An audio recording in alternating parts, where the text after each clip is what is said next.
Good morning 7 class. हमारा chapter चल रहा है लाइफ इन द डेजर्ट।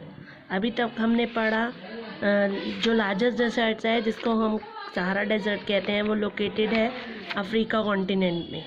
और ये जो हॉट डेजर्ट्स होते हैं ये सभी कॉन्टिनेंट में होते हैं, केवल यूरोप और अंटार्कटिका को छोड़कर।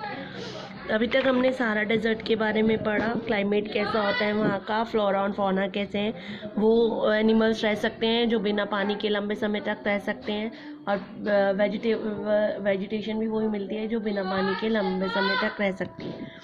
आज हम पढ़ेंगे Ladakh. Ladakh is a cold desert जो इंडिया में आपको मिलता है in the eastern part of Jammu and Kashmir.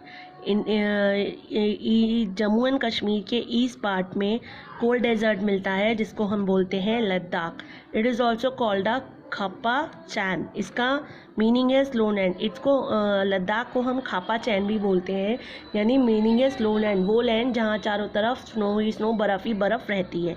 ये हाई एल्टीट्यूड डेजर्ट है, यानी इतनी ऊंचाई पर कोल्ड डेजर्ट पाया जाता है। प्लेट्यूज हैं, क्रेजी बैरन क्लिफ्स हैं। लद्दाख को हम 2 डिस्ट्रिक्ट्स में डिवाइड करते हैं, नंबर 1 ले, number 2 Kargil. Ladakh was divide into 2 district. Ladakh के 2 डिस्ट्रिक्ट्स हैं, एक ले, नंबर 2 कारगिल। लद्दाख जो है अलग अलग एल्टीट्यूड ऊंचाई पर है, जैसे कारगिल जो है वो 300 मीटर्स पर है, about 800 meter in the Karakoram range. जो रीज़न है यहाँ का, वो वहाँ पर बहुत थोड़ी फ्यू पीक्स हैं। लद्दाख इज सराउंडेड बाय, यानी चारों तरफ काराकोरम रेंज है नॉर्थ में और जांस्कार रेंज है साउथ में। यानी क्या कहते हैं, समझ में आ गया हो गया। नॉर्थ में काराकोरम रेंज है और साउथ जांस्कार रेंज है साउथ में। इसके ईस्ट में यहाँ पर रिवर बहती है Indus, flow through the region and cut deep valley. यहाँ पर एक रिवर बहती है इंडस जो इस रिवर को कट करती है, इस वैली को कट करती है। मैनी ग्लेशियर, यहाँ पर बहुत सारे ग्लेशियर्स जिनको सच है, जैसे गैंगरी सराउंडेड लद्दाख, सराउंड करता है लद्दाख को। Ladakh has a number of valley. Ladakh में बहुत सारी वैलीज़ हैं, घाटियाँ हैं। मोस्ट इम्पॉर्टेंट जो वैलीज़ हैं उनमें से 2 हैं, सुरू वैली और जांस्कार वैली, जो form the foot of the northern part of the Himalaya. Himalaya का ही नीचे का हिस्सा है, नॉर्थन पार्ट जो है फुटिल है। रिवर शॉक जो है वो रन करती है थ्रो इस रीजन। रिवर शोक यहाँ से इस रीजन से निकलती है। लद्दाख जो इंडिया का पार्ट है वो इनहैबिटेंट है, यानी यहाँ पर बहुत सारे लोग रहते हैं जिनको लद्दाखीज कहते हैं। यहाँ के निवासियों को लद्दाखीज कहते हैं या स्नोमैन्स भी कहते हैं, स्नोमैन बर्फ में रहने वाले आदमी। इट इज़ ए प्लेस, ये वो प्लेस है जहाँ पर teaching of Buddha are followed by, यानी यहाँ का मेन रिलीजन जो है वो बुद्धिज़्म है। यहाँ पर जो जितने भी मॉन्स्ट्रीज मिलेंगी आपको वो बुद्ध धर्म की मिलेंगी, और लोग फॉलोअर्स जो है वो बुद्धा धर्म को फॉलो करते हैं। ठीक है, अब आता है आपका climatic condition. Due two is high altitude, इतनी ऊंचाई पे होने की वजह से यहाँ का जो क्लाइमेट है बहुत ज़्यादा कोल्ड रहता है और ड्राई विंटर होता है। जो समर टेम्परेचर होता है वो भी -3 डिग्री सेल्सियस होता है, और 3 degree Celsius to 30 degree Celsius, जबकि विंटर्स में -40 degree Celsius to 15 degree Celsius चला जाता है। Due to the high altitude of Ladakh, Ladakh को ऊंचाई पे होने के कारण यहाँ पर हवा बहुत थिन है, बहुत एंड मेक द हीट और सन, यहाँ पर जो सूरज की किरणें हैं वो बहुत ज़्यादा तेज़ी से लगती हैं। यही के लिए जब लोग यहाँ जो लोग रहते हैं वो तो ईजीएस्ट हैं क्योंकि आदत है उन्हें, पर जो बाहर से लोग आते हैं वो लोग सन क्रीम लगाकर ही इस एरियाज़ को घूम सकते हैं।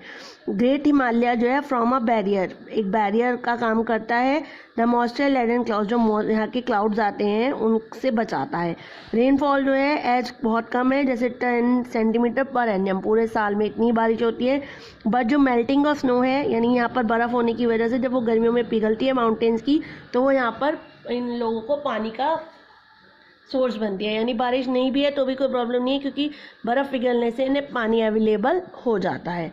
लद्दाख जो है वो वैसे 2 वर्ड से बना है, ला मीनिंग माउंटेन पास और दाख meaning country. Mountain pass country, यानी यहाँ पर बर्फ़ ही बर्फ़ रहती है। अब आता है फ्लोरा एंड फौना।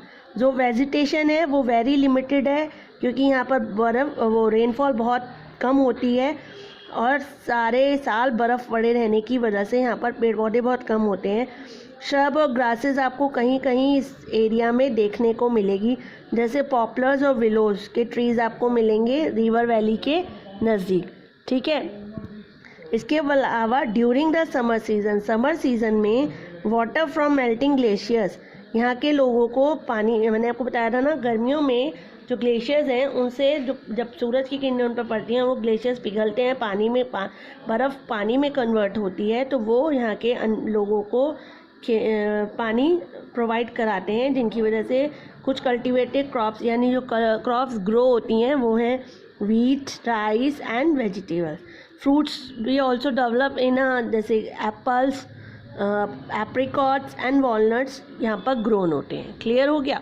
अब होता है आपका वाइल्ड लाइफ जो है लद्दाख की, आपको यहाँ पर मिलेंगे जो मेन यहाँ के जानवर हैं, वही जानवर होते हैं जो जिनकी खाल स्किन बहुत मोटी होती है और जो अपने आप को ठंड से बचा सकते हैं, जैसे कि yak, wild goats, wild sheep, dogs, snow leopard, न्यान्स, musk deer and Tibetan antelope.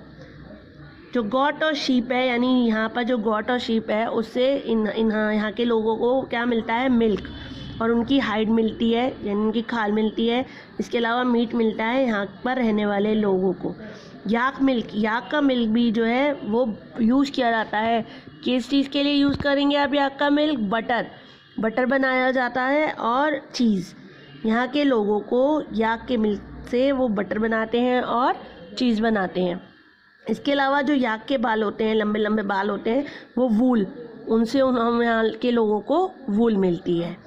Bird species यहाँ पर जो मोस्ट कॉमनली फाउंड है वो है लद्दाख में रॉबिन बर्ड सुनिए ना, redstarts, Tibetan snowcock, raven and hope.